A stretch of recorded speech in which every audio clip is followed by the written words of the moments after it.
Okay, tonight's pre-show post of the night goes to our one and only.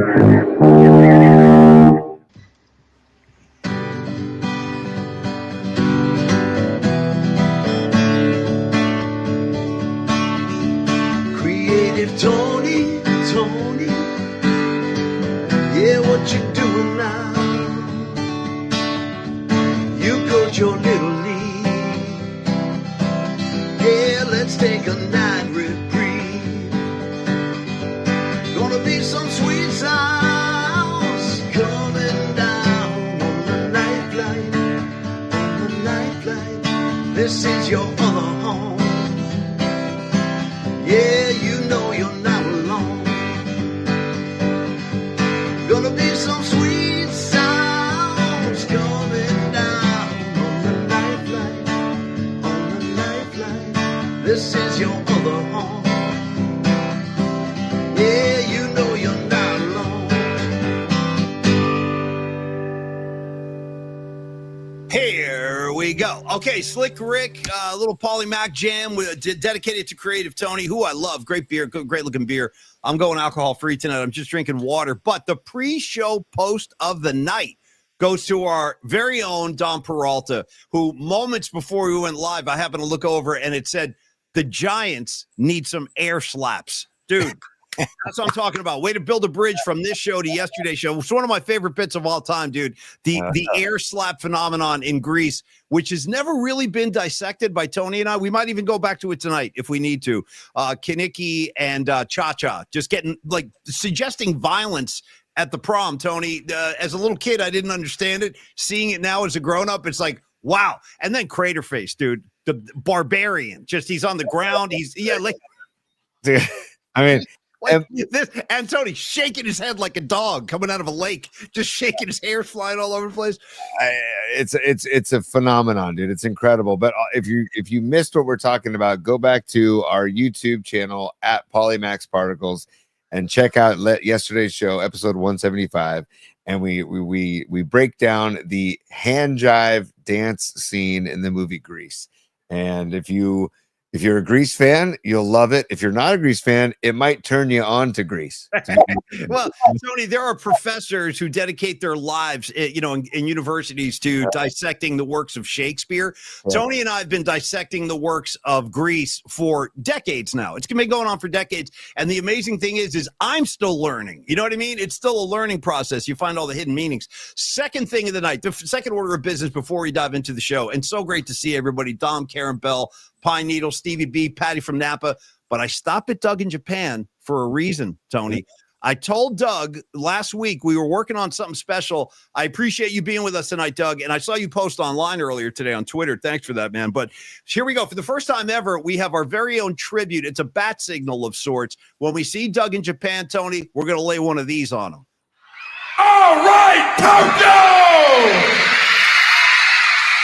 Dude, sounded better than I could have hoped. Here's an encore. This one's for you, Doug, for being our main man in Japan. All right, Tokyo! Yeah.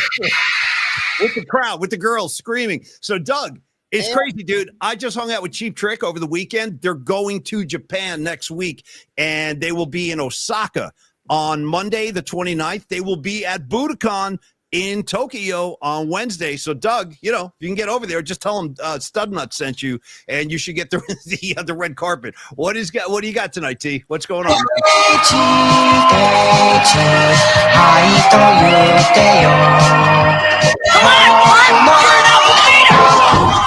There we go. Just a little, just a little bit of Tekashi, because we got the All Right Tokyo too. Doug in Japan, thank you for joining us, brother. Thank you for representing Japan and the almighty yen, dude. He's given us super. Here he comes. He's doing it again. Tony, throw it up there for the currency translation. Yeah, look at my guy, dude. I'm a Doug in Japan fan. Look at my guy with his lid. You know what I mean, dude? I'm all over it. Yeah. Here we go. One more time for everybody's head. Here we go. All right, Tokyo! Yeah. Those girls, man, those girls are kicking up a fuss. Now, Doug and everybody else, if you haven't been initiated, that is the opening moments of the very famous Cheap Trick at Budokan record. They're introducing them to the stage. The girls are going nuts. And I just said to Tony, every time Doug's in the house, dude, hit him with the All Right Tokyo. So, Yes. Doug, thank you, brother. Thank you, man. We love having your company, and it's great. Yes, tell him Paulie Mac sent you. Yes, tell him. Okay. I'm falling deeper and deeper in love with that sounder, by the way. It works every time because it still makes me laugh every time you do it. It's very unusual, and I like that. Dude, like instead of like a chime, like da-da-ding, da-da-ding, dude, we just come at you with Close Encounters. You know what I mean? Who's got time for chimes when we can give you the tuba? You know, we can give you. I just want to do a little forward promotion. Yeah.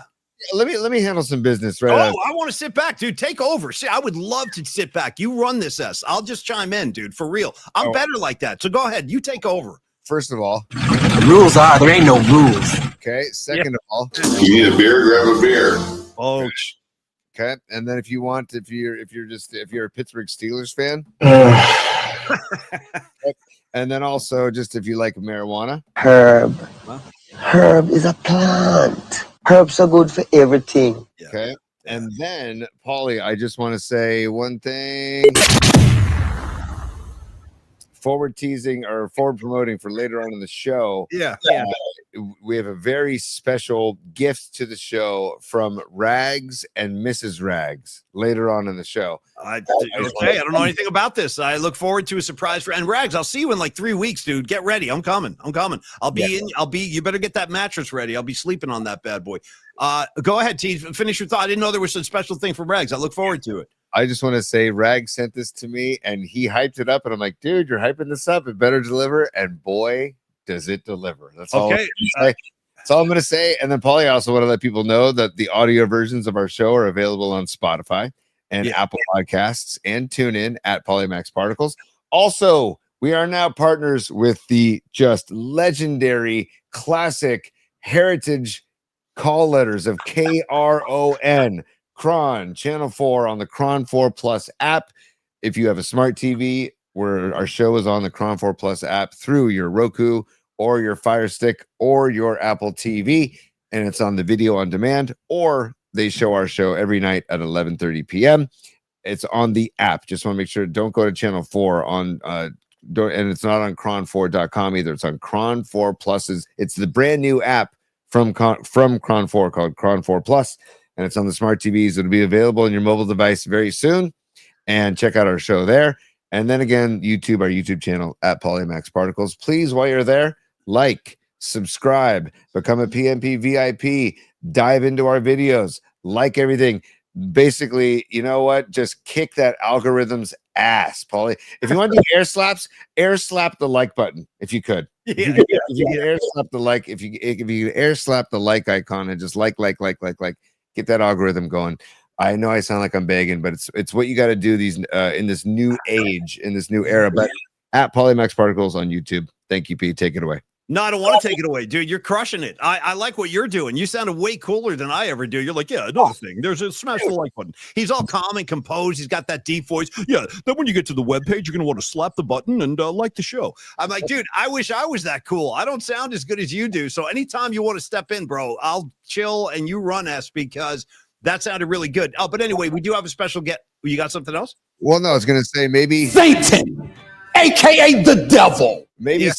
Maybe Satan could give us a rundown of the show today since you're talking about deep-throated voices. Oh, dude, if I'm talking deep-throated, let me shout out the Grateful Dead. Bonnie, you and me on this one. A black-throated wind. You know what I'm saying? Little black-throated wind. I'm a big fan of black-throated wind. I was hoping for one at Golden Gate Park. I didn't get it. That's a great Bobby tune, though. But yeah, why don't what do you want Satan to do exactly? Give a rundown of the show. Tell them what we're doing. What's happening on the show tonight? What's let me tell you guys what's going on here. We got a few things lined up. We're doing. This is going to sound kind of funny coming from the satanic voice, but I'm happy to announce that the PMP show is partnering with the San Francisco Food Bank. Because if there's one thing Satan hates, it's hungry people. Even Satan wants to feed people. I'm serious, okay? I'm freaking serious. So donate or I'll haunt your ass, okay? And then, yeah, I'll find you. You'll be doing like the whole Exorcist, why you do this to me, Damie? Why? Hold on. Again, sorry about that. I hope you guys can understand what I was saying. I was quoting some Exorcist stuff right there. All right, but no, we are partnering with the San Francisco Food Bank. Probably a good time to bring Dom Peralta into the show because he's involved in this. And we're gonna. Okay, what? I saw the hands. What do you got?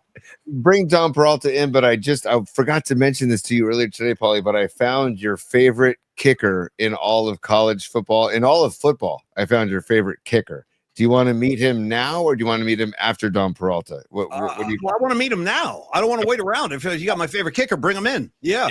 Okay, here we go. I don't know what this is. I have no idea what's going on. Look at the guy's last name for Florida. Look at dude.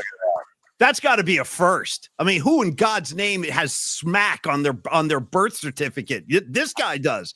He's a Gator. This guy's a Florida Gator. He's the kicker for the Florida Gators, man. Your guy, smack. I'm gonna need one of those. So, by the way, for those of you who don't know, Rags will back me on this 1,000,000%. When I was growing up in New Jersey, going to high school and everything, that was my nickname. And to this day, when I get off the plane and going in New Jersey, it's nothing but smack. And I'm fine with it, dude. That's what everybody calls me back there. Rags is Rags, and I'm Smack. Hey, Smack. What time Smack's coming over? Hey, where's Smack? Let's have some beers with Smack. Get Smack some pizza. Have Smack call me. You know what I mean? Smack. There's going to be a lot of Smack going on in a couple of weeks because I will be visiting. But, yeah, that was my nickname in Jersey, and I like it. I'm fine. You guys call me Smack all you like.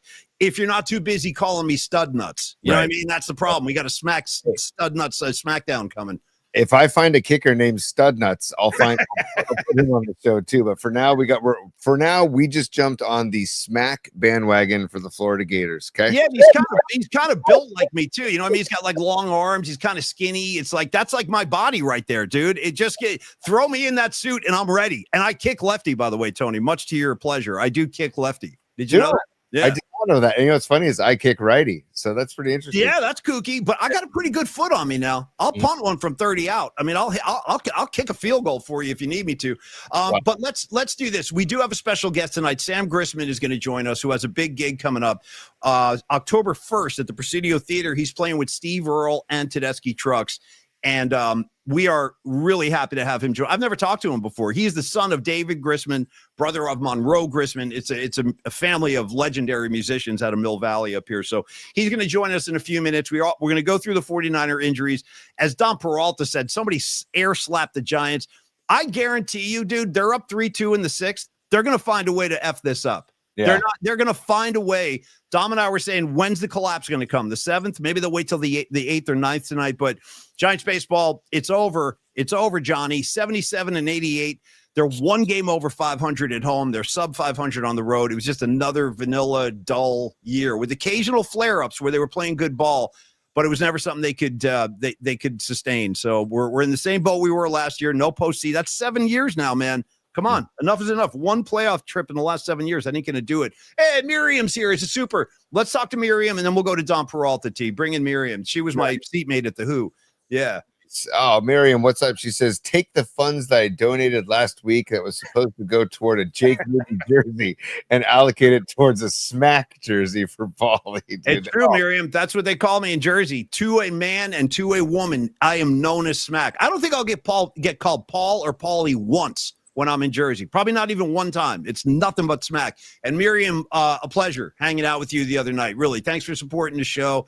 And I'm glad we could hook you up with some Who tickets. And we're not done. The generosity is going to continue. Next week, I'll be giving away tickets for my gig with the Freestone Peaches at Sweetwater on Saturday, October 4th. If you like the Allman Brothers, you want to see me on stage literally screaming my guts out, come on out and support the show. We're going to get up. We're going to rock hard. We're going to get into it like rock and roll animals. But in the meantime, and thank you, Miriam, let us talk to Dom Peralta from Stellar Design, and Peralta RT is our art director, one of our guiding lights with creativity and ideas and just good energy and good vibes.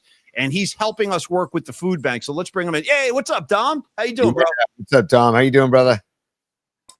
Doing well. How you guys doing? We're doing Sorry, good. we were on mute there for a second. Yeah, mute everything, brother. It's loose. It's loose. It's easy. We love having Dom on the show, and we're talking to Dom specifically tonight because I announced this last week that September is a big month with the San Francisco Marin County Food Bank because they take donations and they will match your donation dollar for dollar. And I know Tony and I are very, very passionate about this cause. There's one thing I really bums me out is driving around the Bay Area. You see people on the street. You see very hungry people holding signs. Some people just hold signs that says hungry or need food. And that really gets me, man, because that could happen to anybody. You know what I mean? It could be anybody. And we're all, at the end of the freaking day, we're all human beings, okay? Yep. We have that in common. We're all brothers and sisters as far as I'm concerned. And yes, I'm a hippy-dippy kind of peace flower child, but that's okay because I want to help. And so what we're going to do is we're going to launch our own fundraising drive. And I don't know if we're going to get it off the ground this week. And that's why I wanted to talk to Dom. So let's get an update, sure. Dom. Where are we with it? Because we can do it next week, too. It runs until the end of the month. But let's just get a status check here. Yeah, but so we got in touch with Kathy and Rachel from the SF Marin Food Bank, and they've been awesome right off the bat. So they love the idea. I sent them links to the show. Rachel checked it out, I think last night or the night before. Nice. She's all in. She's willing to help. So we're working with them to build just a really quick web page through the SF Food Bank. So hopefully we were going to have it ready for tonight. Ran into a few technical issues on their side, but it sounds like we should be up and running by the end of the week, possibly tomorrow. So. Okay, well, that's great news then. As soon as we're ready for it, we'll take your donations and we'll show you where to go and how to go through that whole process. Because I'm actually not sure yet myself. So we'll do it together as a group. And Dom, while we have you, dude, let's just roll through some Peralta Arts goodness, man. Sure. Tell us what's coming down the pike. I know you had a comment about the Sly Stone print. So anything you want to tell the people, we'll just do a live spot with you. Sure. Why not? Why not? One last thing about the SF Marin Food Bank. So once we have that page up, it's going to run through the end of the month and they're going to match. But Rachel said that we can keep it going through the end of the year. So they'll have a cutoff for the match. And then we could just run it through till Christmas and that webpage will be up. So we can always go back to it and keep the PMP Army involved. You know, the holidays are the toughest time of year. I know. That's when Tony and I went in last year. We went in at Thanksgiving and we made a big donation, about a massive box of food. And that's another thing you can do. By the way, if you guys are listening or watching and you're saying, yeah, man, I'm down with the cause. I would love to throw in a couple of bucks, but things are tight. But dude, I get it. I totally get that. But dig around your fridge, your cabinets. If you have like old, boxes of pasta or rice, anything, dude. And that's what I'm saying. Soup, you know what I mean? You can always just drop stuff off. They will take it and they will get it right to people that need the food. That's what I like about them. It doesn't go to some freaking warehouse somewhere and sit around, dude. They can put it right out the door. There are people that'll be eating that food that night. So thank you, Dom. That's great. And I'm happy to be a part of this. What do you got, T? I was just going to say too, of course we love supporting the SF Marin Food Bank. Of course we do. That's like our number one on the list. But also down near me is the Second Harvest Food Bank, and there's also great organization, T. Yeah. Great organization. Just look up anywhere near you. It doesn't have to be SF Marin Food Bank. Anywhere near you, they're going to be taking donations throughout the rest of the year, especially during the holidays. So, like Paulie said, the pastas, the canned foods, anything that you could spare, just know that you're helping somebody out, and that's probably going through a tough time. And you think about it like this, Tony. Even those couple of cans of soup, that might be feeding a hungry kid that night. Like some 10-year-old kid who doesn't have dinner will then have a bowl of soup and some rice or something. I mean, it helped. By the way, I'm just throwing this out there, like kind of a public service announcement. I got a mosquito flying around this room that looks like it came from the Amazon jungle. I'm looking at him right now. Let me see if I can get this guy. Hold on. This thing's scaring the S out of me. Got him. Yeah, sorry, Holmes. I had to do it. It was you or me. It was freaking you or me, dude. You or me. Yeah, I had to execute his ass because he was going to come and get me, dude. These mosquitoes, they love me. And this guy was flapping around, dude. Big ass wings, T, on my desk. Yeah, I put him out of his misery. I would have rather you've grabbed some chopsticks and tried Miyagi. Maybe just get him with the chopsticks. Great call with that little face. Yeah, dude. Yeah. That would have been way more impressive, man. And if you're talking Miyagi, Tony, I'd prefer to go by his surname, which is Arnold from Happy Days. You know what I mean? To me, that's Arnold. Forget about Miyagi, dude. He was running Arnold's way back in the day. dude. And I don't know what the movie's called again. It's like Karate Kid Unlimited or Karate Kid Revisited or something. Unlimited, dude. Mhm. There's a movie coming out later this year with Machio. Come, dude, enough is enough. At some point, we got to find some other material for this guy, right? No, I'm all in, dude. So I'm just gonna say that I think that I want to go see this. Karate Kid Legends. That's what it is. Legends. Yeah. There it is. I don't know how much more legs this thing has, dude. They're milking it. We already did like several seasons of the show. But let's get back to Dom because we got to talk to Dom before Sam Grisman comes on. So, Dommy, tell us about the Sly Stone prints with Peralta Arts. Where does that stand? I know you had a comment. Sure. About that. Yeah, we had them slated to be done on 22nd. Printer in South City ran into a couple delays, so they'll be ready. Looks like Friday. That means the website will be up for sale next Monday. That one is like the work in progress, but the actual like physical prints are done on watercolor paper. They're pretty awesome. So I've got a couple in the studio here. But yeah, we're just about ready to go live with it. So we'll let everyone know once they're ready to go.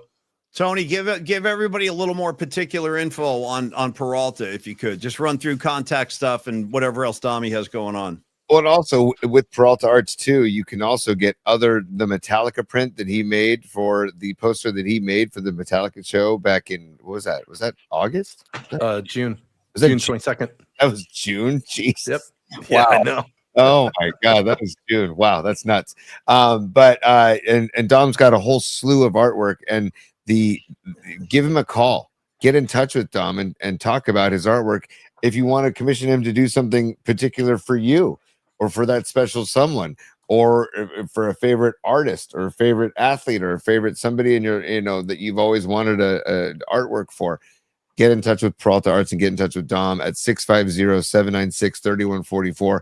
That's 650-796-3144, or email Dom at Dominic@stellar.design. Dominic@stellar.design. And dude, Paul, Dom, I love showing the work in progress because I love Thanks, to buddy. see where it starts and where it ends up. Do you do, last question for you, do you do like I don't know, keep like a chronological order and kind of like, I don't know, keep a log or a before and after or any of that stuff? Totally. So usually it's all step by step, and I'll get a piece of art like this one. I think when you came over, I was in the middle of transferring from, I work with like different mediums to do these drawings. So Yeah. I'll start with like, quick loose paper, like a newsprint, and then transfer that to more fine paper once we get further along in the process. So when you stopped by and saw this one, I was in the process of transferring from what's kind of like a vellum, like a semi-translucent paper, to the watercolor paper. So it's a whole process. It takes quite a while. That's why after Sly passed on, I think it was the 9th of June. Damn. It's taken until September to get it ready for like a scaled up print. So well, yeah, I love this print. I have it. I already have this hanging up in my house as is because I love it so much. And there's a great Papa. Nice. The faith one. Talk about this piece, Tom. Go ahead. I know it's a Shepherd Ferry style. Yeah. So I did when Kruk. So back during COVID, when Kruk announced that he had cancer, and he was going through that whole ordeal, I created a piece for him and his son Cole. So Cole and I were communicating, and so I drew Kruk, and it said hope on the bottom. So I did some prints for him, and then since then I've done a Kruk, and then Papa's the third one.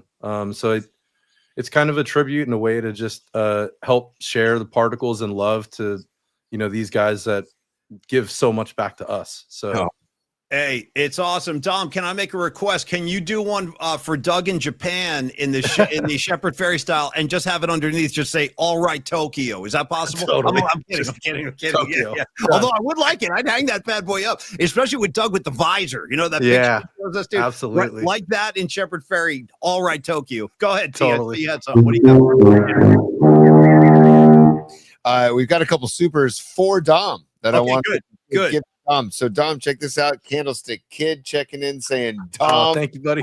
President, dude. Yeah, you got my vote. You got my vote. I'll be your campaign manager. I got Dom. You've got my vote, brother.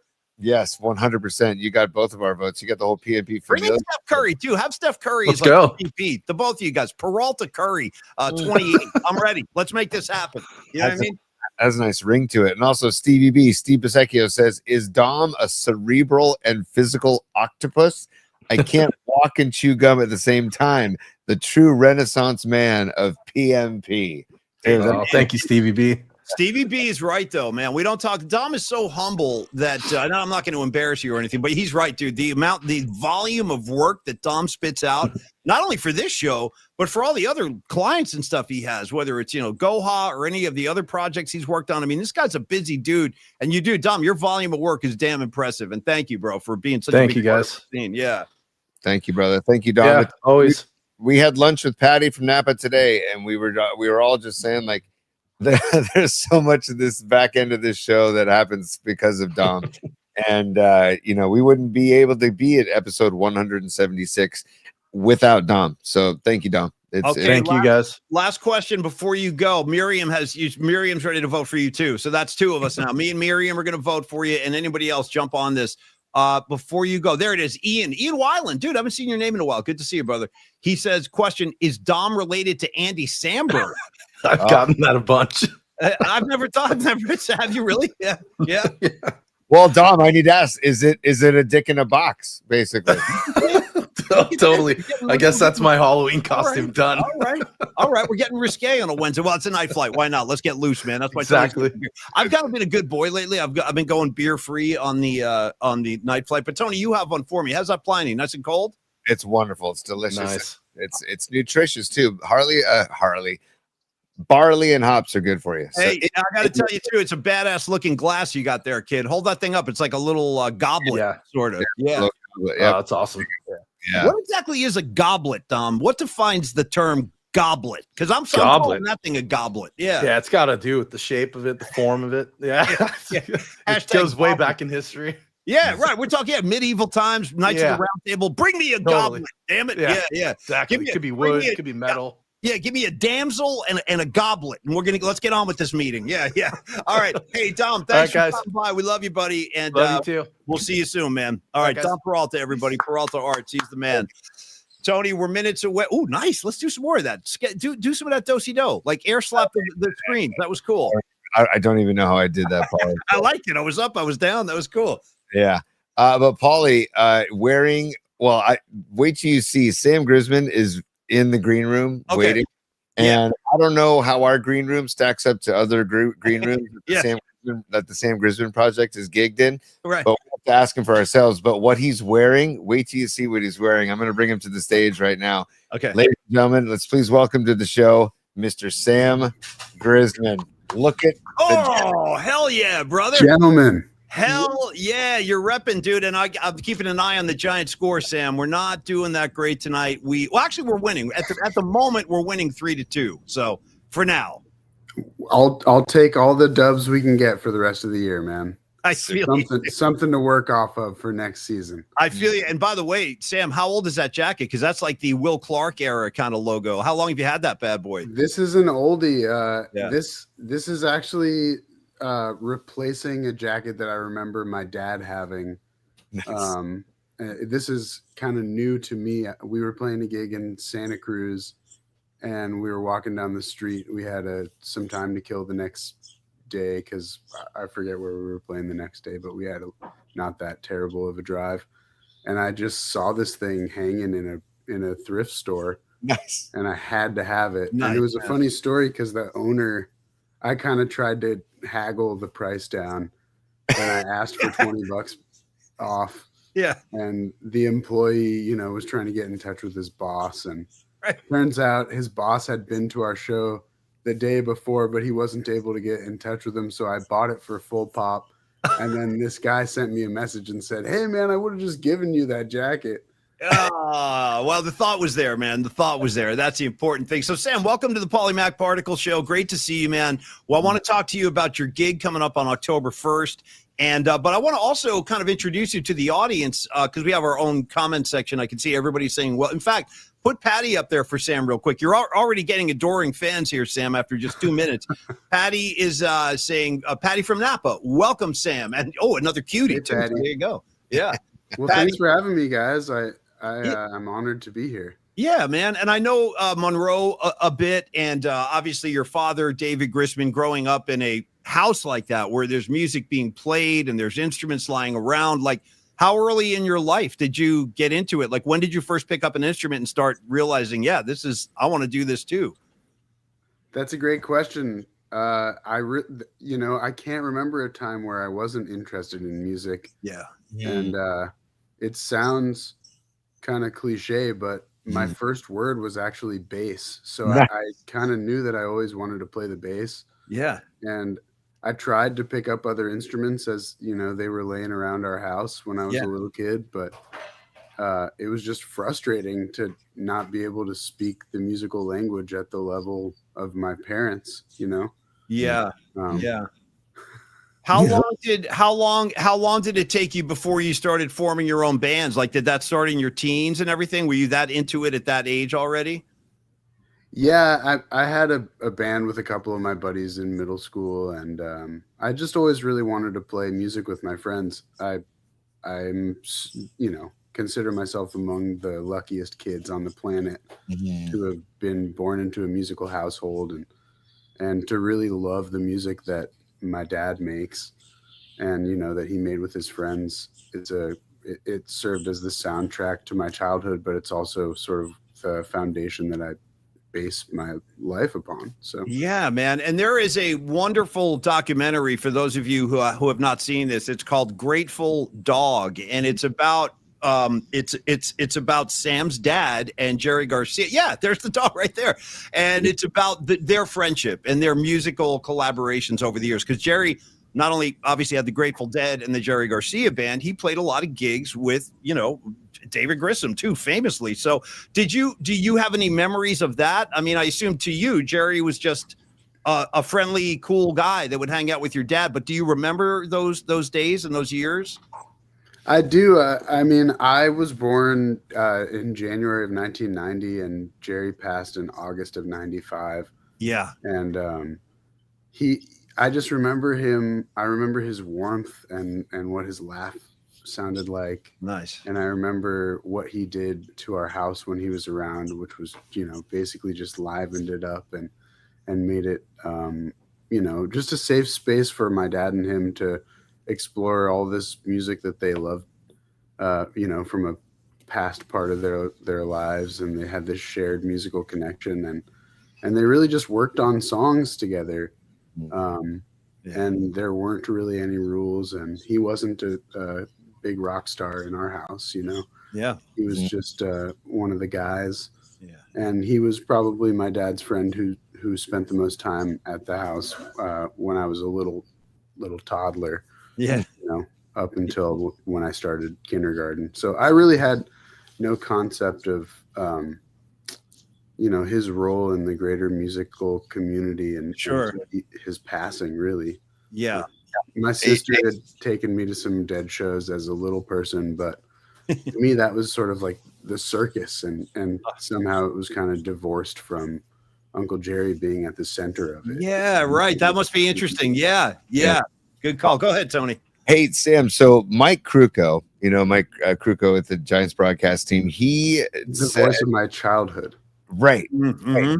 Just I think we're so lucky. Like we were lucky to have the Grateful Dead here in the Bay Area. We're so lucky to have and your dad, of course, too, and the pizza tapes and everything. But like we're so lucky to have Kruk and it's Miller and Fleming. It's like that 4-pack is incredible. But like I heard Kruko, because he always holds a baseball while he's on the broadcast, right? But then he also plays guitar. I think he plays banjo, and he said, I heard him say one day that he never forced his kids to play instruments, but he always had instruments all over his house. in case anybody wanted to grab one. And is it fair for me to assume that your house was kind of a similar environment where there were instruments out everywhere, and just if you wanted to play one, grab one and pick it up? Very much so. Yeah. My dad's a musician and a vintage instrument collector, and Nice. you know, he's got a whole community of friends, and they sort of wheel and deal these great old instruments, and they're all players caliber instruments. You know, like he's not real persnickety about the condition of something as long as it sounds great. Dude, persnickety, by the way. I love how you just worked in persnickety. That was hey, Tony, let's talk to Sam a little bit about the Sam Grisman project, about your band, man. Tell us, for those people in the audience who are not familiar with your repertoire, they haven't seen you play yet, just like how would you describe the band, the Sam Grisman project, for people that haven't been, you know, baptized yet? Yeah.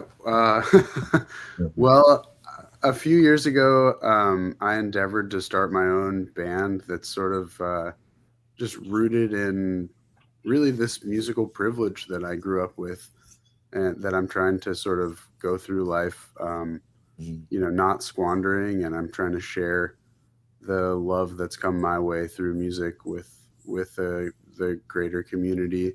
And it's really just showcasing a whole collective of my friends who care just as much as I do about all of this music.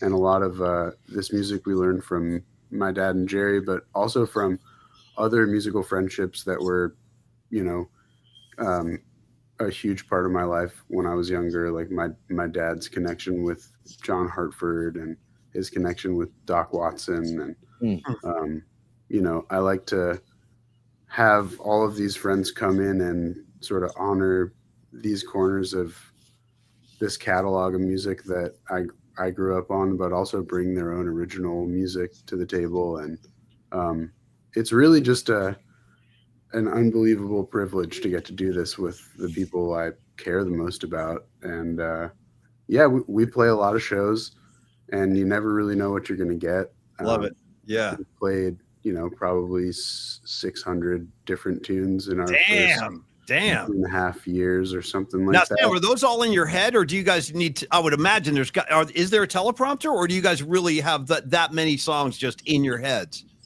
No, it's just a shared, you know, love of music, and everybody kind of leans into different, you know, parts of this material that they love the most, and different instrumentations, different combinations of friends will sort of yield different parts of the catalog. So, since you're talking about friends and your desire to play with friends, surround yourself with friends, and that's a very healthy way to make music, as you know, man, just being around good people who all have a similar vision. But I have to pick your brain a little bit, and then we'll talk about the gig on October 1st for sure. I want to talk about the Camp Winter Rainbow show, but you got to tell our audience about, and I want to make sure I get this right. So, you have a connection apparently to Bryce Eldridge, who just got called up for the Giants. Yeah, this is really interesting. So, I understand you've got some connections down in Nashville, like a lot of young musicians now, but I'm very curious to hear how you and Bryce Eldridge have kind of crossed paths. What's behind that? Well, it's, you know, the bluegrass community is kind of a small world.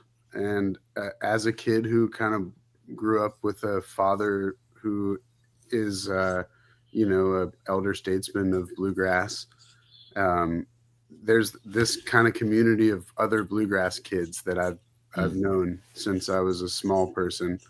And one of these folks is the great Chris Eldridge, who kind of is known in my corner of the world as Critter. Yeah. And Critter is one of the world's great flat picking guitarists.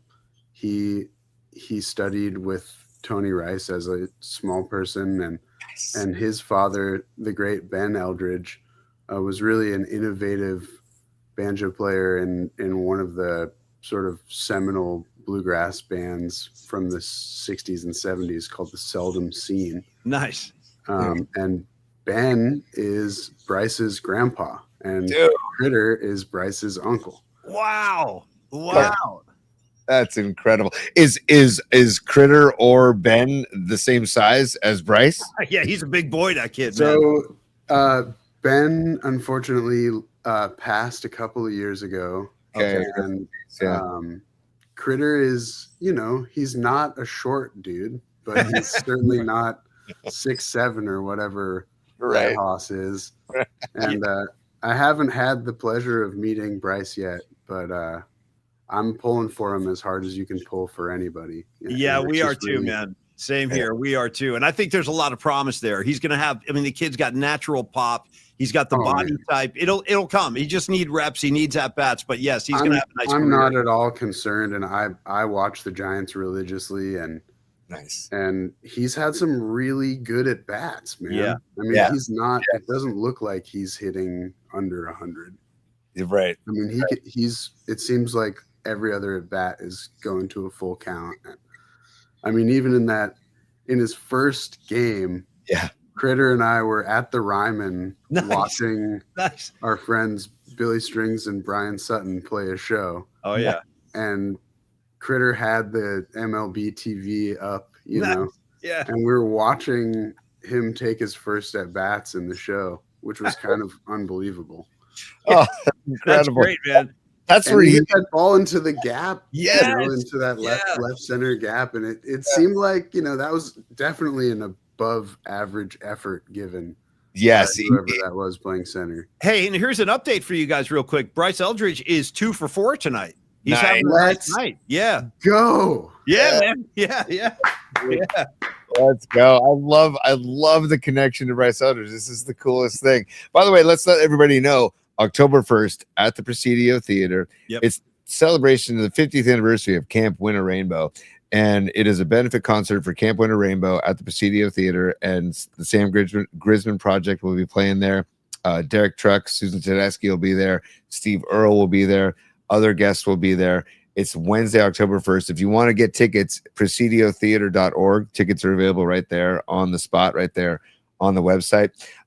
Sam, just getting back to music real quick. I wanted to ask you, of course, we've talked about you growing up in the whole Grateful Dog circle, right? And the whole, you've been so humbly stating how lucky you feel. And I really appreciate that perspective, man. But like, I wanted to ask you, is there any random, weird, bizarre influence in your playing, like that has nothing to do? You like a Black Sabbath fan or anything like that? Like, something we wouldn't see coming. Yeah, good question. That is a great question. And Paulie, you mentioned that my brother Monroe a little bit. Yeah. And Monroe's a tremendous musician and always has just been like the best big brother you could ever hope for in the sports department and in the music department and all the departments. Yeah. But he's hipped me to tons of great music over the years. And, he's probably the reason I was a Primus fan in middle school. And there we go. Yep. So that might be, a little bit of an unexpected influence in there. That's some far out stuff, man. That Primus stuff is way out there, bro. Sam, I got maybe would you throw on a pig mask one of these days? Like, I still, I'm sure it took Les a long time, but just to figure out how to play the Tommy the Cat part and sing that crazy, say, baby, don't you want to lay down? Like all that at the same time. Right. If I can get there, then maybe we'll bust that out at an SGP show someday. Nice. Yeah, man. Yeah. Hey, Paulie, I have one other question for Sam about Claypool. Sam, have you seen his instrument called the whamola? Have you seen that? Man. Describe that, Tony, for people that haven't. Describe the whamola? I think it's just one pole with one string. Is that right? Yeah, it sounds about right. And then he hammers it. But then he's got like a lever on the top where the tone goes up and down and all over the place. And I saw him bust that out. And then he started, hey, everybody, this is the whamola. Let me introduce you to the whamola. And it's like, this is just you'll only see at a Primus or Les Claypool gig, man. I love that you know the whamola. And maybe also, we need a little like rally whamola at yeah, dude, totally. Big time. We definitely need one. So I want to ask you, Sam, you mentioned a minute ago about a couple of minutes ago, you mentioned about being at the Ryman and watching Bryce Eldridge and everything. That is such a prestigious, historical room. I've never been there. I've never been to the Ryman, but I know all about it and I know the history. What would be a couple of the venues you played or want to play where you've been inside and you're like, oh my God, this is an amazing room. Like, what are your favorite rooms you've played in? Oh gosh, that's a great question as well. Mm. I mean, we're just so lucky we get to go around and experience some of the great theaters of America, and actually, growing up as a Bay Area kid and growing up backstage at the Warfield at all these shows that my dad and Jerry played. Yeah. Getting to play there last year, or I guess it was, I think it was last December. It was just a really special, yeah. It was just like it opened up a flood of old memories, and I kind of remembered some of the painting on the walls backstage being different, and I asked one of the old security guards, I was like, hey man, did there used to be like some kind of weird like Starry Night or like nighttime cityscape painted back here? And he was like, man, you must have not been here for 30 years, which was probably the case, because I think probably the last time my dad and Jerry played there was 94 or 95. Wow. Yeah. Yeah. I mean, we love the Warfield too. That's Tony and I have seen a million shows at the War, and there's just something special in that room. There's just no getting around it. And it is, to me, you know what, Sam, it always felt like that was Jerry's house in a way, like with the Garcia band, because you could see the Grateful Dead in the stadium or Oakland Arena. But seeing the Garcia band or Garcia Grisman at the Warfield it was so intimate, and just I still feel those feelings when I walk in that room for any show. Mm-hmm. And those of you watching the interview tonight, let's just get people caught up with Sam's tour dates here, Tony, real quick. So obviously October 1st, Camp Winter Rainbow benefit, but then you're also part of the Hardly Strictly Bluegrass Festival happening, and that I just wanted to see, because that's from October 3rd through the 5th. What's your date, I guess is the question. Like, which day are you playing Hardly Strictly? So we're playing with our legendary Uncle Peter Rowan, who is just an absolute treasure of American music and a Bay Area legend. Yeah. And we're going to be on the 5th, which is Sunday. Nice. Okay. And it's working out beautiful for me because we're coming in on the last day of September for that show on the 1st, and getting to play with a bunch of our heroes, Derek and Susan and Steve Earle and some unannounced special guests. Ooh, we like those. Yeah. Yeah. And that's been a joy, just working on putting together the music for that. Because we get to be the house band for that. That's killer, man. That's killer. Congrats. That's awesome, man. And Sam, tell people what Camp Winter Rainbow is, for the people that don't know. And this is a benefit gig, so the dollars are going to benefit this camp. But Tony and I know what's going on, but you should tell the audience, like, explain what the cause is about and what it is. So Camp Winter Rainbow is a wonderful nonprofit institution, a camp for kids to sort of artistically and creatively and otherwise empower themselves and use their imaginations. And it's something that the great Wavy Gravy started with his community to sort of raise their kids and each other's kids. And it's I didn't grow up as a camper, but I have legions of friends who did. Nice. And, my dear friend Jordan Olive, who I went to high school with at Urban in the city, she's actually putting together this event, and we have a lot of the same friends. And we're just really, I'm honored to be a part of it. And our other high school mate, the great Logan Ledger, who's been out on the road these days with Margot Price, our dear friend, is going to be a part of it as well. And sweet. I've just got a great band full of some of my favorite people. The great Dominic Leslie's playing mandolin, and his wife Phoebe Hunt's going to be playing violin and singing.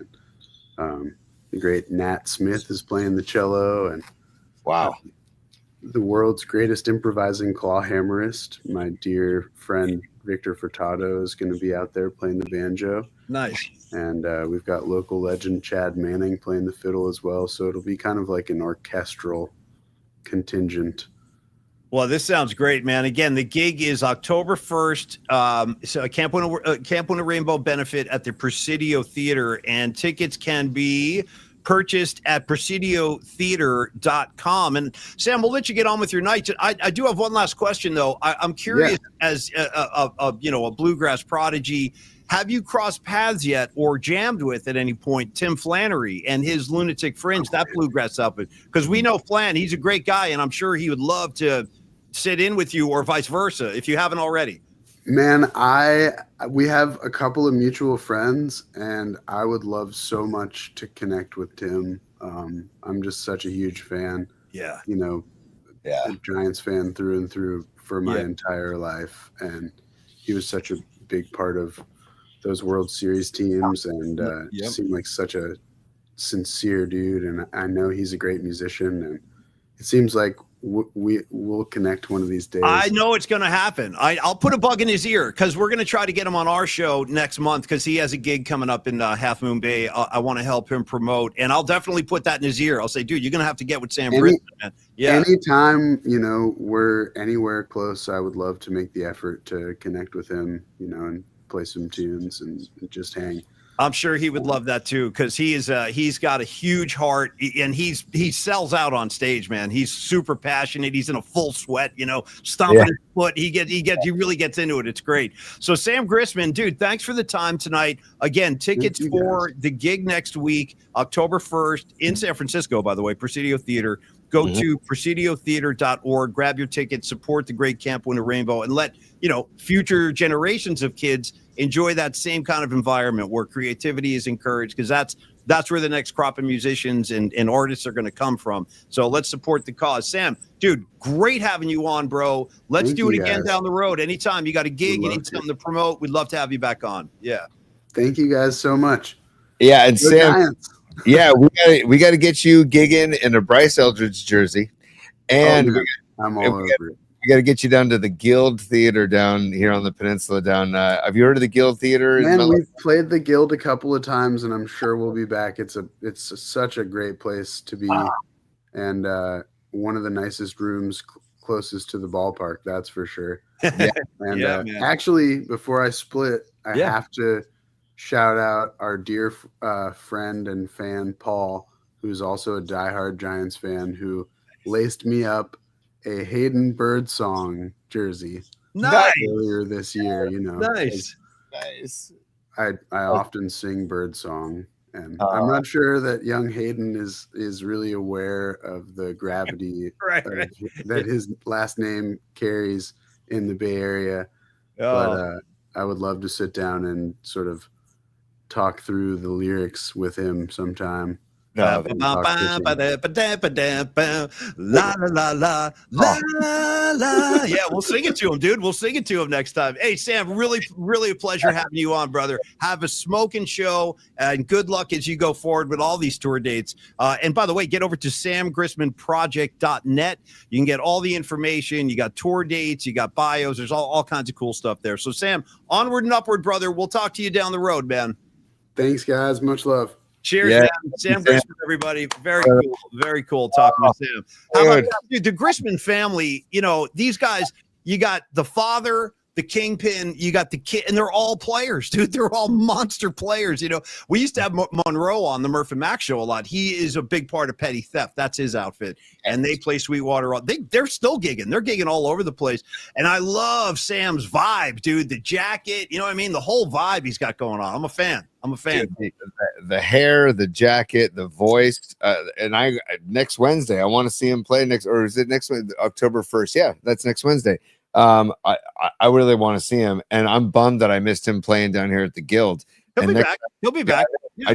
I love that he knows that theater, and I really want to see the Sam Grisman project.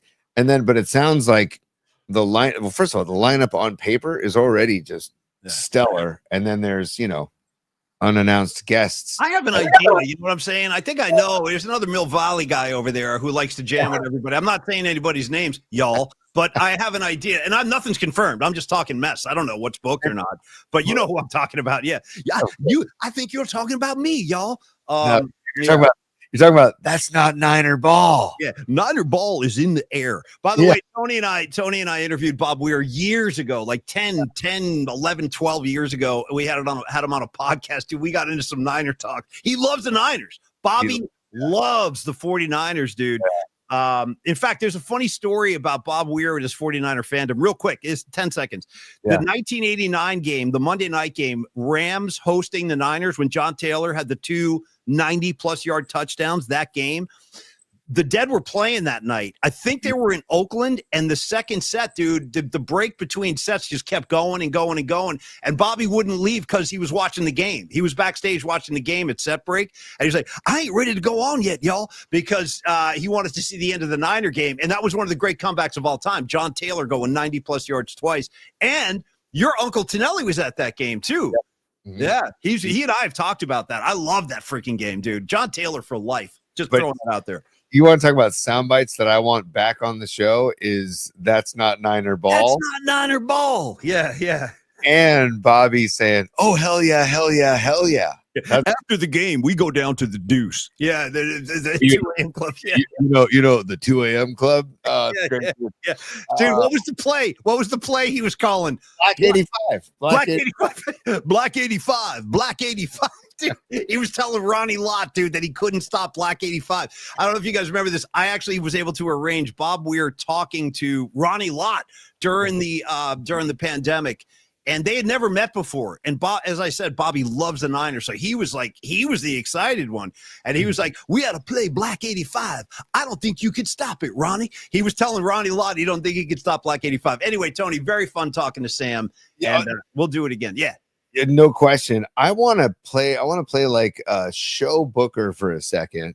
I feel like the Stone Foxes and the Sam Grisman project would be a great double bill because they're not the same genres, but it would be a great double bill. I wonder if Shannon and Sam's paths have ever crossed. I thought I should ask him that, but I bet you it wouldn't surprise me. You know, the Bay Area music scene, everybody kind of supports each other. So yeah, I bet you they've kind of crossed paths. And by the way, Don Peralta, there's a reason, dude. There's a reason you won the pre-show post of the night with the Giants need an air slap. I told you they'd mess this up. And they have. The game is now tied. I could tell. I could just feel it, dude. I was watching the game earlier. I watched Drew Gilbert at bat. I'm like, I don't have a good feeling about this. It's like Pavlov, dude. I've been conditioned to expect trauma with the Giants this year. And by the way, dude, as we this is like a funeral for the 2025 Giants of sorts. What are your thoughts about this season, dude? I mean, it was a roller coaster up and down, hot streaks, ice cold streaks, but yet here we are again. Under 500 and no playoff games, dude. I am actually starting to get kind of sick of this. Like I demand the postseason next year, and I think it's within their grasp. I think it's something they can do. But what about you two? How would you evaluate this year? Like, God, it's a really good question, man. Like, great response. That's perfect. Yeah, I'm sitting there thinking about.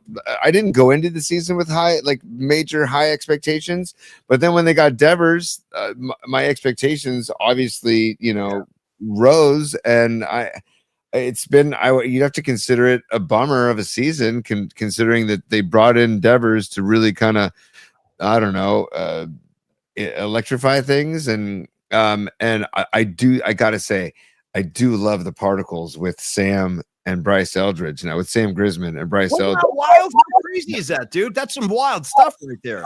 I mean, the name of our show is Polymax Particles, and you want to talk about major particles. Yeah.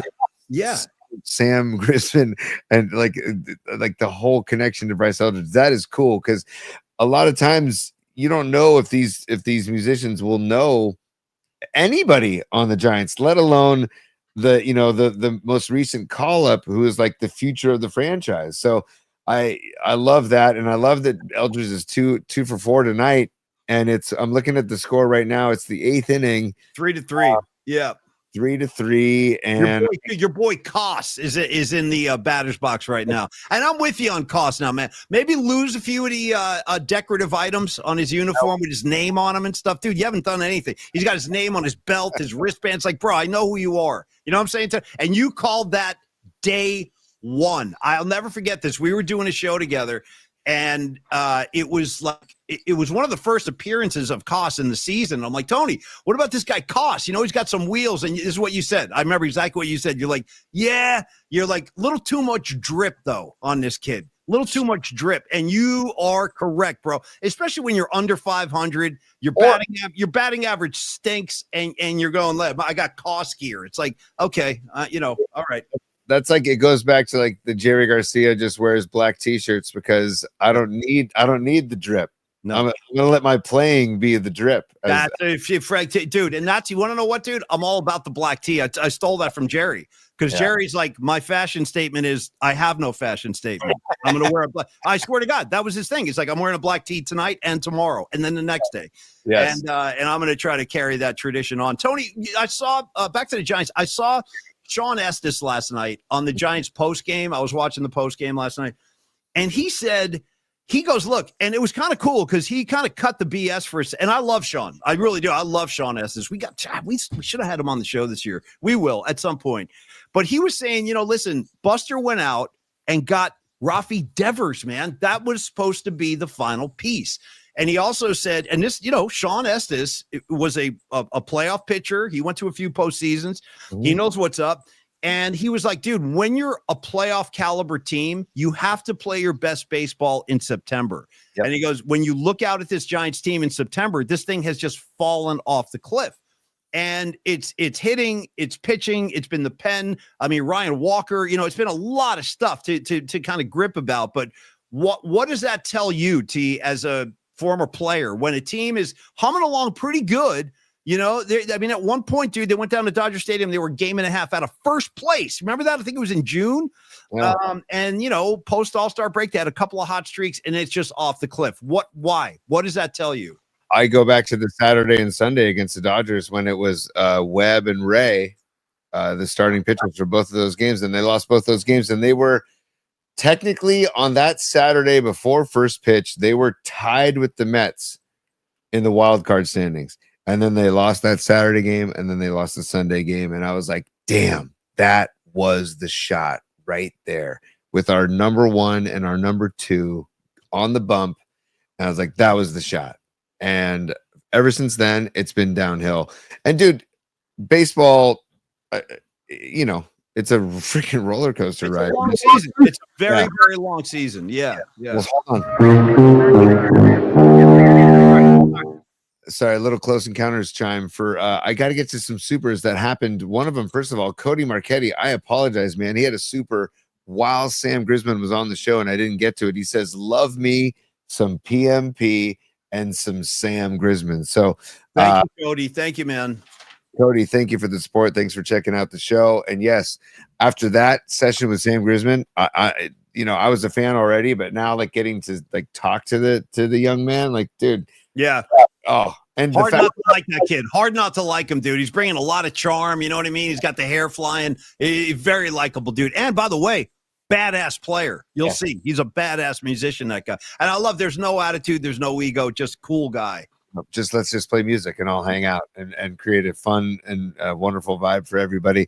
And the fact that he knew the Whamola and that he referenced Les Claypool as one of his, like, come on, like, that's just, I don't know. And he wants to sing bird song to bird song. He's like, when I find bird song, I'm singing it to him. I love that. Tony, I was going to say to Sam, maybe he needs to have that session with bird song to maybe like catapult his career into that next level, right? And to kind of, I don't know, take it into a more, I don't know. I feel like bird song got to the point where he was thinking too much, right?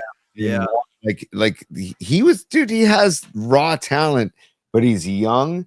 And we saw the youth. Earlier this season. So we got the youth gone wild, Tony. You know what I mean? Yeah. You call us problem child. We are the youth gone wild. Go ahead. we're the musical youth past the Dutchie. So either Right. And you said raw talent. I got to counter that with Raw Power by Iggy Pop and the Stooges. Great album, Raw Power. Everybody should have a copy of Raw Power. That includes you. Produced by David Bowie, no less. Produced by David Bowie. Tony, give me your final thoughts on the Giants, and I don't want to take you through the walking wounded mash unit of the 49ers. What? I got supers. I told you. I got my bad. I just trampled all over you. Shout out Trampled Underfoot. Go ahead, Tony. I'm doing it. What do you want? You know what I mean? Sorry. A little Zeppelin. Come on, man. A little Zeppelin on Wednesday. Let me give some love to the band Trampled by Turtles, which is a band that's God, where are they from? I forget where they're from. Good band, by the way. I saw them at High Sierra Music Festival. I wanted to ask Sam about High Sierra too. Shoot. Anyways, Giants are up 4-3. Giants are now winning again. All right. Okay. That's good. All right. Okay. Yeah. You almost said that like it was like I was shocked. I looked twice. I was like, wait, what? We're winning? Not for long, probably, but yeah, we're winning right now. It's 4-3, still in the 8th inning, 2 outs in the 8th. Paulie, be in the moment. Just enjoy the moment. Be the ball. Yeah, be the freaking ball, man. Candlestick Kid, thank you for the super. He says Giants baseball. Fun. As Chris Russo said on our show, Giants baseball? Fun. By the way, Candlestick Kid, you'd be happy to know that last night, Don Peralta, myself, and Low Steve. What's up, Low Steve? I saw you earlier. I think you're still on there. Trample from Minnesota. What's up, Markoulis? That's what I'm saying. We were talking about Candlestick last night, and we came down to the conclusion that, and it was from Low Steve. He's the one who said this, but I agree. He said 14,000 Candlestick Park Giant fans are louder than 30,000 Giant fans at Oracle Park. I'm buying that. I'm buying what he's selling. Can somebody bring back the Carnation chocolate malt too while we're at it? With the wooden spoon, dude. Give me a splinter in my mouth while I'm eating the chocolate malt. That's a good night out, dude. Did it a million times. And it would be like 30 degrees out there. I'm like, Dad, get me one of those chocolate malts, man. I got to have one. You know what I mean? And it was like a big deal when you were a kid. That was the height of it. And Tony, the lid flying around like Frisbees, the little lid. Yeah. That was the treat of all treats. When I knew I had to behave to get the chocolate malt. And then did you ever jab your gum? Oh, rubbing it raw, dude. Rubbing that ass raw, like the roof of your mouth. Ow! Yeah, you're getting injured. You're getting splinters, dude. It was a survival thing out there at the stick, and I miss it so freaking bad. I miss it so bad. Escobar, what's he got? Read Escobar's tonight, T. What's he saying? He says we could be the Tigers giving up a 15.5 game lead and may not make the postseason. Dude, Escobar, I was thinking about that today. It's unbelievable what's going on with them. Unfreaking believable. I always kind of like the Tigers. You know what I mean? Old school team. I got no problem with the Tigers, you know? Dude, shout out Roy Scheider. Everybody wants to give Roy Scheider fame because of Jaws. Yeah. Dude, have you ever seen the movie Tiger Town? I've never even heard of it. I've never even heard of it. It was my favorite movie as a kid. He was a Detroit Tiger baseball player, dude. And it was, Wow. Okay. Yeah. And I like Roy Scheider. Shout out Roy Scheider in Marathon Man, too. Great role in Marathon Man. I mean, the guy's catalog goes beyond Jaws. Jaws is great. Yeah. Jaws scared the living Jesus out of me, you know, but his catalog goes beyond Jaws. I will say, when I went to Universal Studios and the Jaws ride, when the Jaws comes right up at you. Yeah. Comes up and just goes, boom. And I was like, oh, dude. Yeah, I my parents to this day talk about how traumatized I was by that. That was a big effing shark, dude. I did that too when I was a kid. I'm going to back you on this. It's pretty frightening. And for like an 8-year-old kid, that thing's mouth, you know, it was a big, big shark. Hey, Universal Studios, how about a little heads up? Huh? Maybe what if I had a heart condition? You know what I'm saying? Now I'm going to have palpitations because of you and the rubber shark. Someone's getting sued.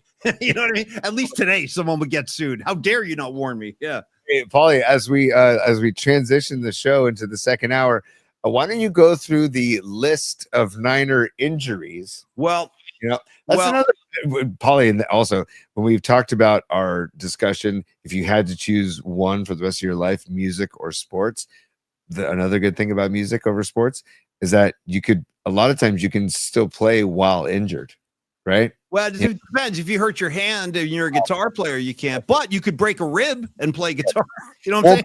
Remember, you could pull a hamstring and play guitar. Yeah. Dude, it was Dave Grohl. Dave Grohl had the chair, the throne.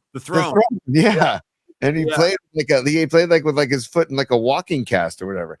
So, anyways, so go through the injuries of the Niners because it's it's not bang bang Niner gang. It's banged up Niner gang is what we said today. Here's what I want to do, Tony. I want to do Niner injuries, and then I want to do Longbridge, and then we're gonna wrap. But let's put mailbag to tomorrow. Let's do, because there's too much in there, and it's gonna take a while, and I want to do it right. I don't want to rush through mailbag because I got stuff from the Who. I got Cheap Trick stuff. You got stuff I don't even know, secret stuff with Rags. I can't believe Tracy's involved. I don't know what I'm walking into here. We might have to do the Rags thing tonight as the one feature. Sure. Okay, so Niner injuries, Rags and Tracy, and then by the way, last time I saw Tracy, let me tell you what was going on. Rags and I and Brian and Scrub. We have another friend, by the way, nickname Scrub. And he's not a scrub at all, dude. Handsome as hell. He's like an Adonis, this guy. He's a freaking lawyer. He's a partner in a law firm. His nickname is Scrub. And anyway, yeah, his real name is Chris May, one of the all-time greats. We were basically partying all night, to put it in a nutshell. And then the next morning, dude, we come staggering up. What? Oh, sorry. Can you say that in the form of Quiet Riot? You what did you do all night? All night. Oh, yeah. Bow, bow, bow, bow. Clink, clink. Yeah, no, dude, I'm all about party all night. So, yeah, we did the party all night, Quiet Riot thing. We crashed in the basement. Then all four of us come rumbling up the stairs. And I was like, you know what? You know what I'm doing right now? I'm cracking a beer. It was like 9 in the morning, and I cracked one. And then Tracy walked into the kitchen. This is Mrs. Rags. And she was like, what's going on here? And Rags started cooking eggs. It was chaos, dude. You were cooking breakfast. And then next thing you know, all of us started drinking. It was pretty crazy. Anyway, so I have no idea what Tracy, how she has her hands in this, but I look forward to it. Okay. Niner injuries, Tony. Here we go. Stand by. Pause. Stevie Bisecchio is a super. He says, number one, a Particle Palooza Music Fest has to happen. That's actually a really good idea, Stevie B. And we know a lot of players. Like, we know a lot of musicians. We could actually, kidding aside, we could probably scrape together a pretty good bill if we made some calls. That's where we need to make the Flannery Sam Grisman connection happen, at the Particle Palooza, dude. Yeah. And then we'll get the Stone Foxes. We can get other local acts, like you said, Paulie. We can get Michael Nash involved from Sound Summit. Say, well, just don't get Perry Farrell involved. You know what I mean? Because last time I saw Perry, he was attacking Dave Navarro on stage, the original guy who invented Lollapalooza, trashing the Jane's Addiction legacy. I saw that band back in the day. They were incredible. They were totally incredible. And to see them to see him acting like this on stage, dude, so disappointing. And you know what? Hey, Perry, sack up and apologize already.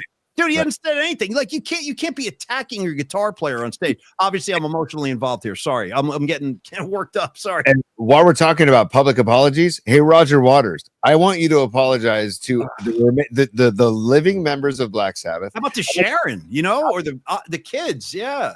Apologize to Sharon. Apologize to Jack, and I'm blanking. Kelly and Amy, all of them. Yeah. And all the Osbourne. Apologize to Randy Rhodes' mom down in Pasadena. Or Burbank. Apologize to her too. Dude, apologize to Jake E. Lee. Apologize to Rudy Sarzo.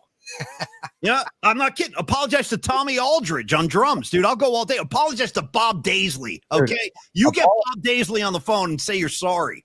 Apologize to Brad Gillis right now, dude. Apologize to Zach Wilde. Yeah. The list, it's a long list, and then you got to apologize to me, Tony, Dom, Stevie B, all the Sabbath fans. You know what I mean? Aaron Kask. There's a lot of us. Get busy, Waters. Hey, Waters, start working. I stand by the show that I saw at the Masonic. Was it the Masonic? No. It was what's the theater on Regency. Yeah. The Zach Wilde show, where it was Zach Sabbath and he played all Black Sabbath tunes. It was phenomenal. He's not messing around. No, he's not messing around. He's serious about his Black Sabbath. Yeah. He was up there in a kilt. Let him go. Yeah, let him go. Just crushing Sabbath. And dude, again, like the same way when Claypool did the Animals album at the Fillmore and did that whole tour where he did Animals, if you're gonna play that album, or if you're gonna play Black Sabbath, you better nail it. And because the fans are so loyal and know the music inside and out. And dude, Zach Wilde nailed it. Les Claypool nailed. And dude, shout out to Enor in the Fearless Flying Frog Brigade. Nailed Animals. Nailed it. I've seen him do that too. It's pretty intense. So, and thank you, Stevie B. We love you, man. Particle Palooza. It's a great idea. It really is. One burn man goes, hey, Paulie, why are the 49ers so infected with injuries? Dude, I want to know. I want to know myself. So here's what I have right now. And Tony, add to this if I've missed anybody. Brock Purdy did take some snaps today with the number one team. That's a good sign. We might see him Sunday, but that's not confirmed. Ricky Pearsall, Tony, did not practice today. You understand? He did not practice today. Mac Jones did not practice today because of the knee. Jawan Jennings did not practice today. I tell you what, with Jawan Jennings already, where it's not even week 4, and I'm starting to, I mean, dude, you want to hold out and rock the boat. You know, he was inactive last week. So far, he's played 2 games, dude, after stomping his feet. Pay me more money. And he's not even on the field. This is not a good look. Honestly, it's not a good look. As my Italian grandfather, Dino Tonelli, used to tell me, hey, Tony, you made your own bed. Hey, Jawan, you made your own bed, dude. You didn't practice for 5 weeks. 5 weeks, dude, going into the season. And I'm a Jawan fan. Third and Jawan. I love it. Love Jawan. I love the spicy hair. I was excited to have him back this year. And all of a sudden he says, nope, I want more. It's like, dude, you've got enough. They restructured your contract for this year. So play out the year. And then, as the kids say, you can get your bag if you perform. Yeah. Well, dude, you are not performing so far. And it's bumming me out, Paulie. And I don't know. By the way, there's more supers, Paulie. Sorry, I got to do this. I got to do this because it's my responsibility. It's my duty on the show. Ray Goodman. He says, one good thing about music, when it hits, you feel no pain. Sing it, Tony. Sing the line. For real. Oh, no, come on. I want to hear the melody. Give it to me. One good thing about music, when it hits, you feel no pain.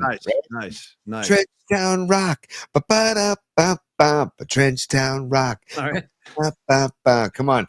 Come on. Yeah. The Giants won. What do you know? 4-3. It's a final. They got the W. Good Giants.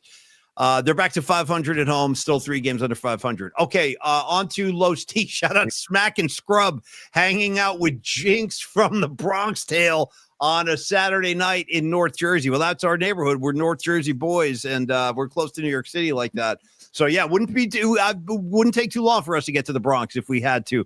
How about when they're playing dice and Sonny goes, put coffee cake in the closet. I don't want this kid rolling dice looking at that face. Dude, they just stick him in the closet while they're gambling. You know what I mean? Calling him coffee cake, dude. Coffee cake. Okay? That's a tough nickname, bro. But that's the thing. East Coast is like that, Tony. You'd have a nickname. It's unavoidable, dude. Smack and Scrub. It's a true story, Rock. ROC. Good to see you, man.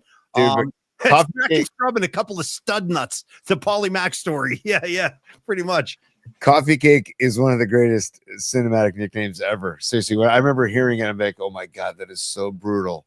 But it's also it's the greatest. And Chaz Palminteri's like, wait. I don't want this kid looking at his face. Put him in the closet. I don't want him looking at this kid's face. Tony, back to the Niners. No. Sorry, Paulie. No, we're still going. Okay, I didn't realize. Escobar is a super again. And Los D, thank you for the super. And by the way, let me go back to Los D's super real quick. Look at the picture. Just take me there, Los D. Yeah. Carlos De La Fuente, take me there. I don't care where we go. I don't care what we do. Just take me with you. Okay? I don't care where we go. I don't care what we do. Oh, yeah. I don't care, pretty baby. Well, take me with. Great song, by the way. Go ahead, Prince. Rest in peace. Damn it. I hate that he's gone. Him and Bowie. You know, what are we doing losing Bowie and Prince? That's not fair. It's just not fair. How about the harmony in Take Me With You? It's gorgeous, dude. Yeah. It's freaking gorgeous, man. So Los D, thank you for the super. Escobar is a super as well. He says, I'll be waiting for Waters' apology in person. Escobar, it might take a couple of more than air slaps with Waters to straighten him out. And you got my permission, dude. Give him a tag his ass, running his mouth like that, disparaging Ozzy. Really, it was an old class move, dude. And he went back and did it again. Yep. He's done it multiple times, dude. I've had it. Me and you, Escobar. I'm writing the guy off. F Waters. I will throw on a Floyd album occasionally, but the guy's a dick. He's just a dick. Paulie, you know what Waters needs? He needs a good old fashioned Melvin, dude. Give him a Melvin. Do you know what explain that? You want to explain that to everybody? Go you ahead. know- Walk people you know- through Melvin. you know what a Melvin is, I right? do, but I want you to explain it. Well, it's when you go up to somebody and you grab them. When we were kids in school, watching them up behind them and grab the waistband of their underwear and just yank it. Well, Really. there's also a term. It's called an atomic wedgie when Yeah. you pull it so hard that the wristband actually breaks free from the underwear, and then all of a sudden you're twirling a ring around. That's the atomic. Listen, I was victimized as a kid. Tony must have been a bully, as he's very fond of it. I want to see. No, Tony was victimized. I was victimized. I got the wedgies. Tony was like victimizing kids. So speak to your career as a bully, Tony. I'm sure we'd all love to hear about it. You want to talk about victimized? I'll never forget this. Maureen Brady, Tom Brady's older sister. I was doing pull-ups on a bar, and she came, and I was wearing gym shorts and Who just did this? Tom Brady's older sister, Maureen. She came and grabbed me, my shorts, by the way, and pantsed me. Oh, Pants. that's tough. Now that's going over the line. Now that's Well, tough. That's, She didn't pull the undies down. She just pulled the shorts down. yeah, So but that could still be pretty arresting. That's a pretty traumatic experience for a young kid. How'd you make it through that? it was fine because she and I were buds. And dude, by the way, the best athlete in the Brady family, by the way, no question, was Maureen. She was ridiculous, but we were good buds, so it didn't matter. And I got her back. Does she also go into the booth and wear a headset during games while her brother's team is playing? Does she make play calls and stuff? Talk to the coach? Hey, put Pete Carroll on the phone. Tony, here, and also last thing on this, since we're talking about teens victimized by wedgies and Melvins and all this, let's not ever forget the two champions of the being pantsed are Gary and Wyatt from Weird Science in front of the whole gym class, dude. The whole gym class, dude. Bam, right down. Robert Downey Jr. had his hands in that one. He did. Yo, check this out. Who says that? Is that freaking Robert? It's a great call. Gets everybody's attention. Yo, check this out. Boom, pants down. Sorry, Tony and I are reminiscing on Weird Science, another one of our kind of fetish movies that we know every line of. That dude, that's check this out, dude. Always in gym class too. I'll tell you my last thing of the night here. We're gonna wrap right here. It's getting before the wheels totally go flying off. Yes. I was Rags. You might have been there. I'm not sure. I don't remember if you were part of this. But when I was in gym class, Tony, as a freshman in high school in New Jersey, we had one of these situations where you could go to gym class as a 14-year-old freshman and be in there with seniors. Guys that were like 18 and had beards, just scaring the hell out of us. You know what I mean? Playing like street hockey with these guys, and they're just drilling you into the wall. But then the girls were in there too. And let me tell you this right now: to a 14-year-old boy, an 18-year-old high school senior girl comes walking in, dude. It's like, oh my god, there's like grown women in here. It was a lot to handle. But anyway. Rags, Zach Weinberg, this kid who was in our class, he was a grade below me, I guess, dude. He had one of those like tails, like in the 80s, guys would have like tails, you know what I mean? Like a long little thing in the back. It was Bradley Rickard, Rags. Bradley Rickard, who was a senior, walks up to Zach Weinberg while we're stretching in gym class, lit his hair on fire, dude. Just lit his tail on fire in the middle of gym class, dude. His hair went up in flames.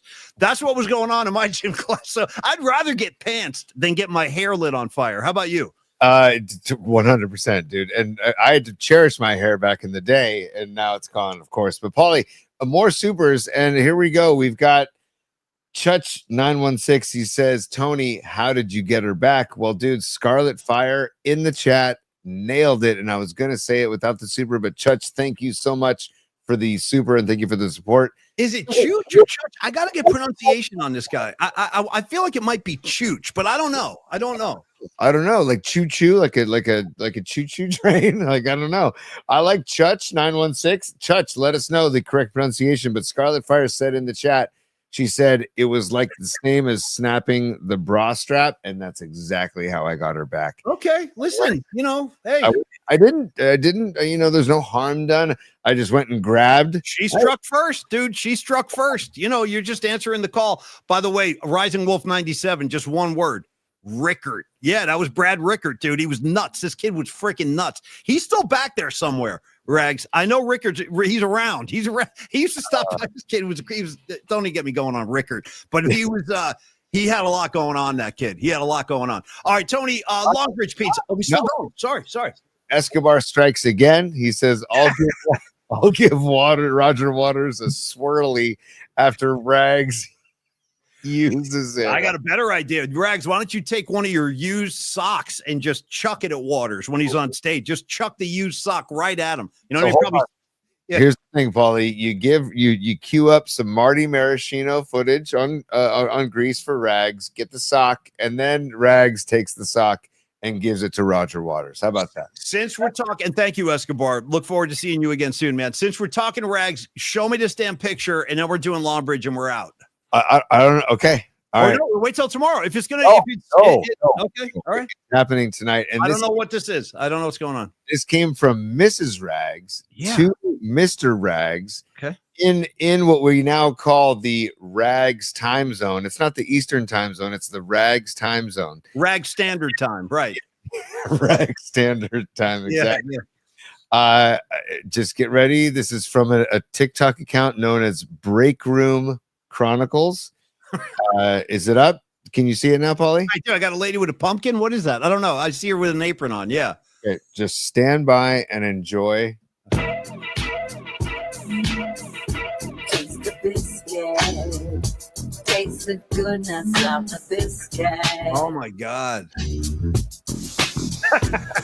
the honey sauce. Taste the goodness of the biscuit with the honey sauce.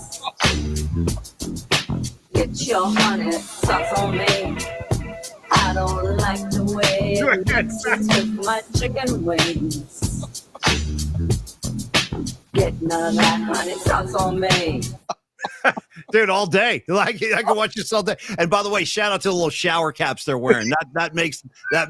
Dude, we should do a shower cap show, bro. We should do a shower cap show while we're wearing robes. Another thing Tony and I have been playing around with is ladies' night, where we'll have like a ladies' night show where we'll either wear ladies' robes or maybe even a step further. I don't know yet. We're talking about ideas. We might go full blouse. We're not sure yet. Yes. Let's go bosom buddies style, dude. You talking full on like eyeshadow? I don't know if I want to go that far. That's a big commitment, dude. Like, you know. I'll throw a blouse on. Can we reference the term blouse? Can you tie it right under your man boobs? You know what I mean? So it's like a half shirt, a halter top or whatever.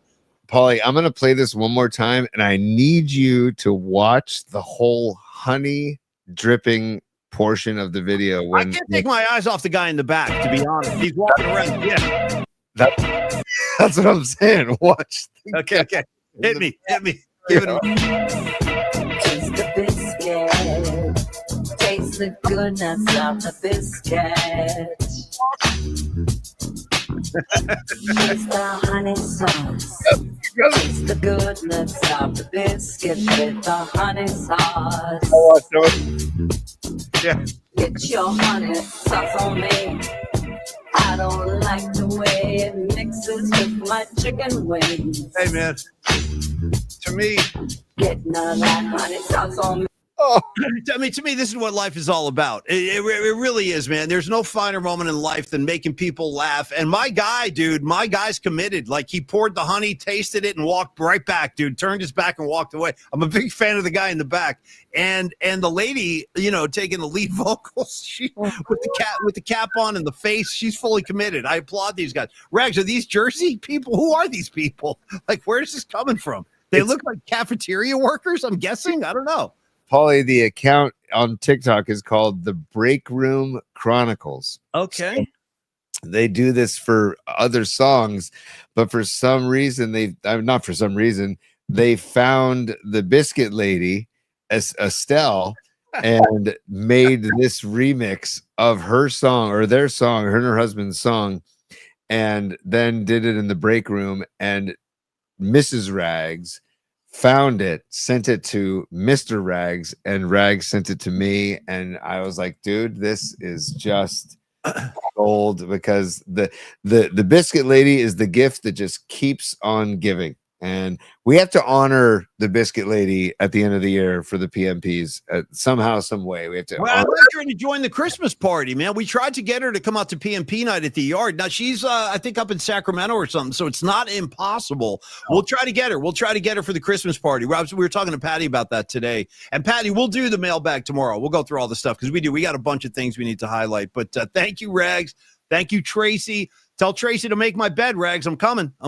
To have it all propped up and fluffed up for me. Tony, Longbridge Pizza. For the love of God, our friends at Longbridge Pizza. Neil Denardi. I hope you're watching, Neil. We've had quite the show tonight. But I know Neil Denardi, by the way, I don't think I've ever mentioned this. You know, Neil Denardi, he's just like Tony and myself in this one way that he loves music. Like he's not a musician, but he's a patron. Like he supports the scene. He's all about going to live shows. And when you go to Longbridge Pizza, you will see the proof. Like there's concert posters all over the place. Really cool ones too. Fish, Grateful Dead, all kinds of cool stuff. And he's always playing music, killer music. Andre and Steven and all those guys, man.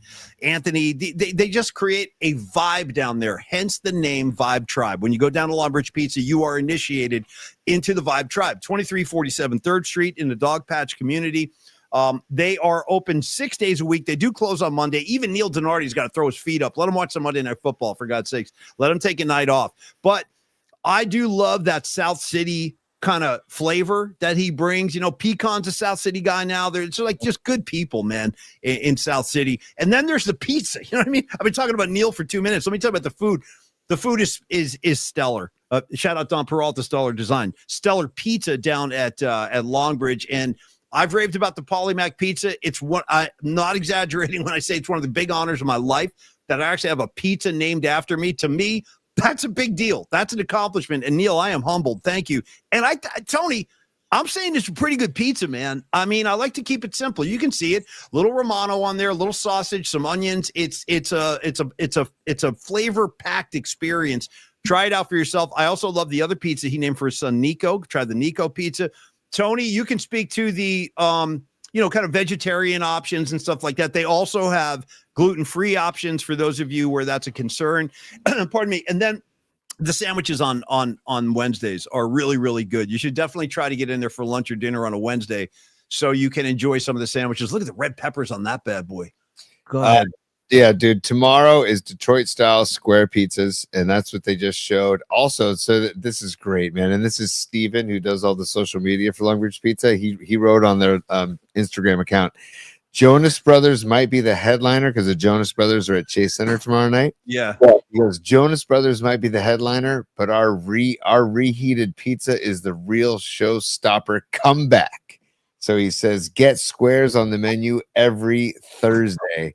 And look at then they go Jonas Brothers comeback, and then they go, there you go, throw it in. Look at that. I mean, see, come on, man. I need that right now. I could use that slice of pepperoni right now. I really could. Did you catch that, Paulie? There's reheating instructions on the pizza box. Only Neil Denardi and Longbridge Pizza would do that. Place pizza in preheated 450-degree oven for 2 to 3 minutes is what it says. None of that microwave BS around here. We disqualify you. If we find out you're microwaving your pizza, you're disqualified. You got to go back and start all over again. So always take the extra time to put it in the oven. He's right. 100%. Real pizza eaters know this. You don't, it's like throwing a mustache on the Mona Lisa. You put it in the oven like a gentleman or a gentlewoman, and then you enjoy it the way Neil wants it to be, enjoyed. Well, and also, man, they do the double stack smash stack burgers on Tuesdays with they get all the meat from the French butcher down the street in the Dog Patch, Olivier. Then they also do the sandwiches, the gabagool. They do the chicken parm on Wednesday. And then Thursday, they do the Detroit-style square pies, which is tomorrow. If you're going to Jonas Brothers, go get your pre-show sustenance on. Get your drinks on, get your pizza on, and then go to Chase Center. Well, let me jump in on this real quick, Tony. Sorry. Who in God's name in 2025 is going to a Jonas Brothers show? I'm just asking innocently. Like, who's into this at this point? Well, they're calling it a comeback, Paulie. Don't call it a comeback. I've been here for years. I'm rocking my peers. Shout out LL Cool J. Tony, ladies love Cool J. You know that. Ladies love J. Yes, they do. I'll see LL Cool J before I would see the Jonas. Oh, dude, I'll see Cool J. I'll put Cool J on right after the show if I need to for extra bonus points. Last moment of the show, Tony, give me LL Cool J's real name. Go. Oh, gosh. You know it. Come on now. I've heard you say it. I know. Gosh. As Mike Damone would say, don't tell me you've forgotten. Oh, God. The magic of Robin Zander. Come on. While I'm thinking, I just want to say, instead of I need love, I need dubs. Dude, when I'm alone in my room, sometimes I stare at my ball. Dude, I stare at my ball. And then I hear Joe Lacob call. All right, the answer to the question, back of my mind, I heard Joe Lacob call. Telling me I need Curry, Clay, Draymond, and whatever. Yeah, that was a good one. Put my down so you can walk over a puddle. The best. I lay down my jacket so Curry could walk over a puddle. Dude, and I really would do that. That lyric is true. If Curry needs my jacket, he's got it. Anything Steph needs for life, he's got it. Wow. Tony, can you give me James, first name James. I'm totally blanking right now. All right, let me help you out, brother. It's James Todd Smith. God. James Todd Smith. Yeah, come on now, James Todd Smith. Hey, a little LL Cool J is good for you, man. Rock the bells. He was there day one. He was part of the whole thing. Also, still looks good, takes great care of himself. And again, I would see him. Now, if LL Cool J was opening for the Jonas Brothers, I'd go see him and then leave. I go see him and then maybe take one of Rags' used sock and throw it at the Jonas Brothers and head home. I'm kidding. I would never do that. No. How about this, Paulie? The Nutter just inspired this.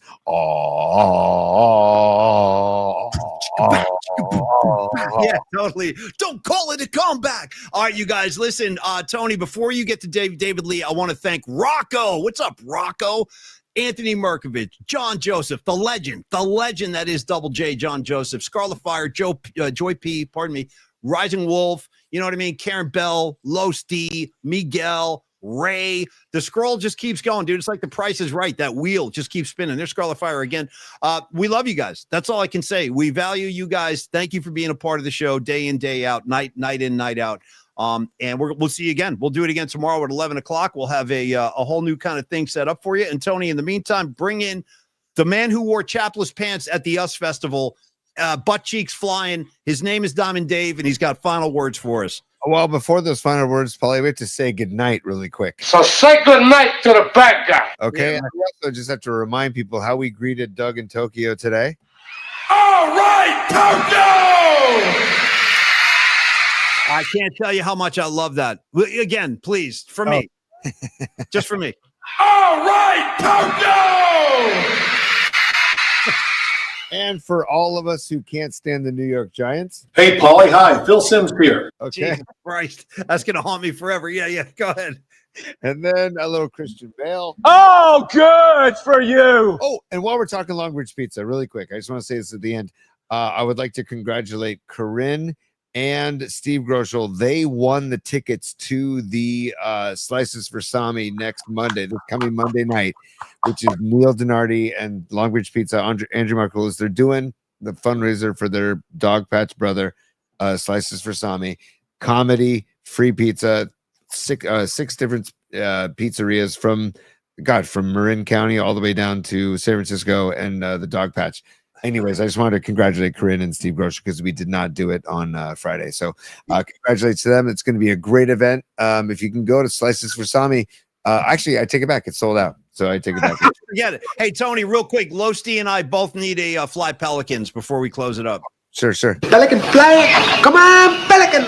God bless him, dude. I need to get back to some Tony Montana. Get back to first you get the money, then you get the power. All right, Tony, David Lee Roth. No, not yet, because I want Robert De Niro in Cape Fear to laugh us out. And then I would like Keith Richards to laugh us out. Let me jump in on this, man. Let me jump in on this, S, for a second. Hold on. This is my pizzeria. And on top of that, and there's other guys that just burst in your dressing room and say, "Where's the dope?" You know? And finally, Paulie, when it comes to our show, The rules are there ain't no rules. okay, and because I had a beer, If you need a beer, grab a beer. and because we love Mary Jane, Herb. Herb is a plant. Herbs are good for everything. and finally, Paulie. Class dismissed. Dude, you almost went over Dave on that one. I don't even know how. That's a whole new kind of maneuver I got to invent because you went like over the top on Roth. Hey, Tony, great job, man. Really fun show tonight. Thank you, Sam Grisman. I really enjoyed talking to that kid. And get down to the Presidio Theater on October 1st. It's a benefit. We like benefits around here, man. One hand helps the other. You know what I'm saying? You're down, I'll help you up. When I'm down, you help me up. It's like that around here. Go ahead, T. You have to put one foot in front of the other, put the other foot down, down, down. That's from the Revenge of the Nerds soundtrack, for those who don't know. Hey, good night to Creative Tony. Good night, PMP community. And good night to the Tri-Lambs and the Omega Moose. If you moose, sure can party. I'll tell you that much. Tony, have a great night, you guys. We love you, and we'll be back tomorrow at 11. Everybody have a good night. Cheers, y'all. Peace out.